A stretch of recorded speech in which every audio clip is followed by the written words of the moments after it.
Hello, my name is Wayne Huffman, and this is my oral presentation over small modular reactors. Before I get started, I want to tell you a little bit about myself.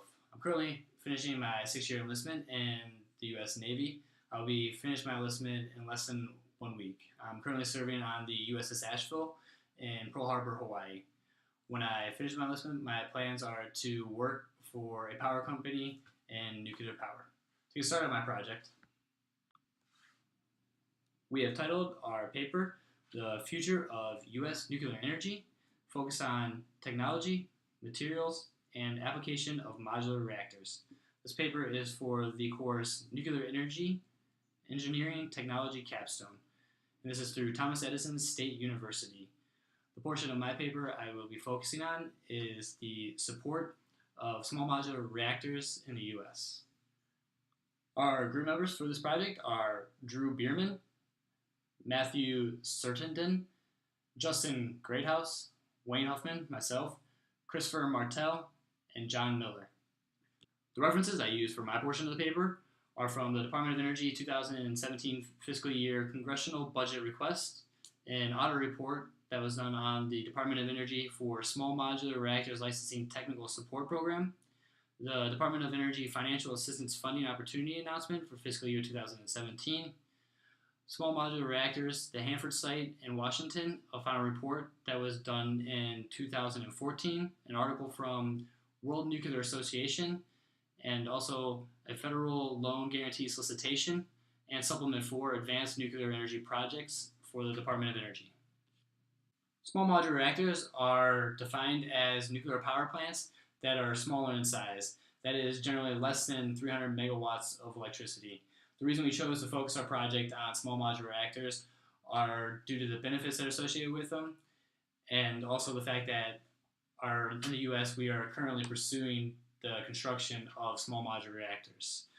Some of the main benefits that are associated with small modular reactors are the low plant capital cost, and then also that the parts for the small modular reactor can be fabricated in a factory setting. Also, the small modular reactors can be used in more flexible site locations, so we can use small modular reactors in remote sites that would not be suitable for a large conventional nuclear reactor. And overall, the vision for small modular reactors is to limit the on-site preparation that's required. That would also lead to limiting the amount of time that is required for construction of a nuclear reactor. All of these benefits are relative to that of a conventional nuclear reactor. Types of small modular reactors are light water reactors, fast neutron reactors, graphite moderated reactors, high temperature gas reactors, and molten salt reactors. These are all designs that are being researched globally. However, in the US, only the light water reactor are designs that have been making true strides in our market. Therefore, we're going to be focusing on light water reactors. Particularly, we'll be focusing on the NuScale reactor and the mPower reactor design. And my portion of the paper and what I'll be doing my oral presentation on will be the support from the U.S. of small modular reactors. The Department of Energy, with the Office of Nuclear Energy, has been making strides in recent years in regards to research and development and making progress on the development of modular reactors. The U.S. government, combined with the private sector, have been working on projects that have contributed to recent advancements in nuclear power.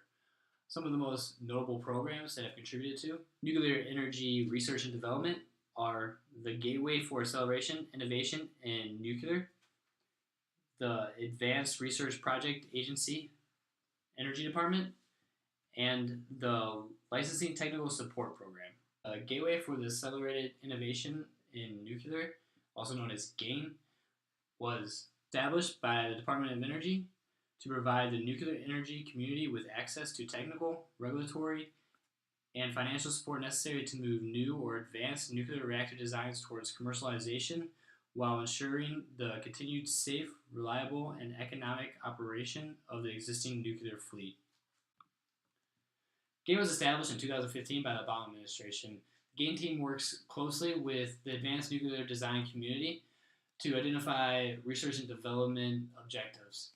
The initiative of GAIN is to make advances accessible to the nuclear industry's engineers and scientists to create a public and private partnership and a means of communication. Recently, GAIN has been working to assist with technologies focused on the molten salt, high temperature gas, and fast reactor technologies. Through GAIN workshops, they have identified the need for development in sensors and instrumentation that's capable of to be worked in properties of opaque coolants with opaque coolants, and then also in very high temperature conditions.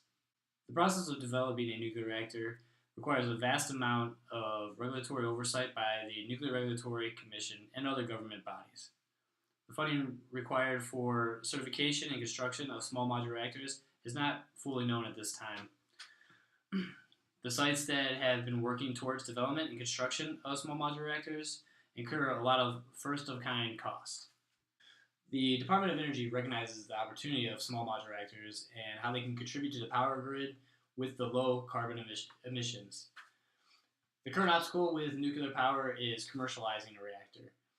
The department has placed a high priority on accelerating commercialization and development timelines that are established for the small modular reactor technology.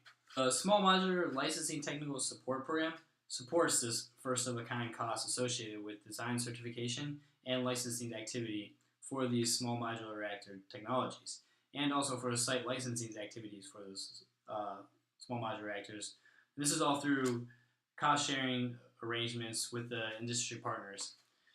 The goal of the program is to support the industry's first movers as they complete the design development and certifications, also the licensing for the small modular reactors deployment.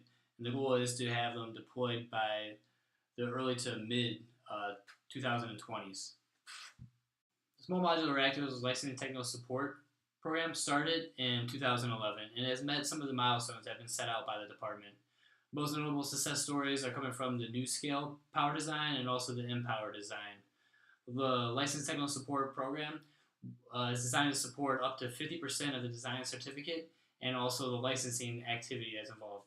The budgeting ceiling for the program is set at $226 million. Currently, the two applications that have been submitted to the NRC are proving that the Licensing Technical Support Program is working. In November of 2012, the department selected to give their first award to the Babcock and Wilcox, now known as BWXT mPower design. They first initially committed $150 million to the program. Due to technical issues with the mPower design program, they ended up only allotting $111 million to the program. But privately, through BWXT, they have committed in their own money, their own funding, $375 million. Second to be awarded was in December of 2013. They selected the NuScale power design. The department committed over $217 million to this program. And as of 2016, they have kept their promise and have committed $167 million and to commit $50 million in 2017. Through and out of the Licensing Technical Support Program by the Office of Inspector General, Office of Audits and Inspections, the office did note that nothing material came to our attention to indicate that the small modular reactor program was not being managed efficiently or effectively.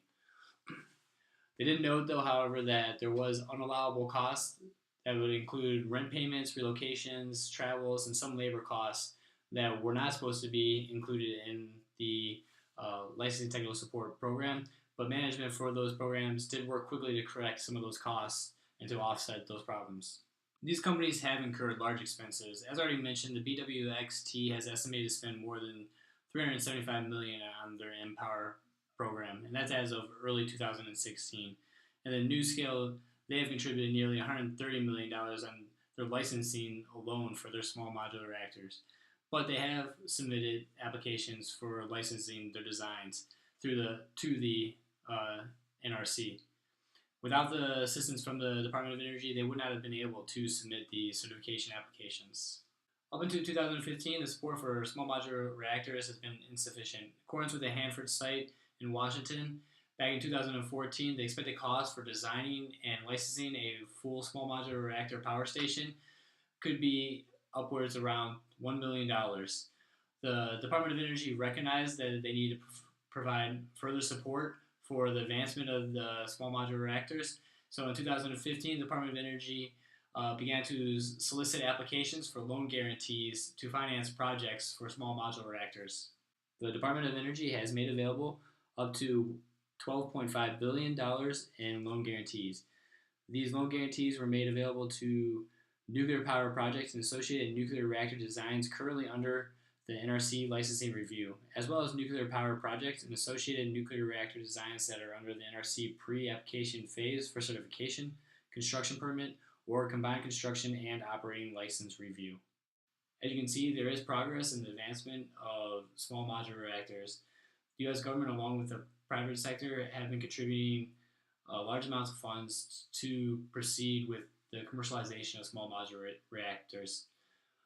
With continued work and now the NRC's approval, small modular reactors will be commercialized in the near future.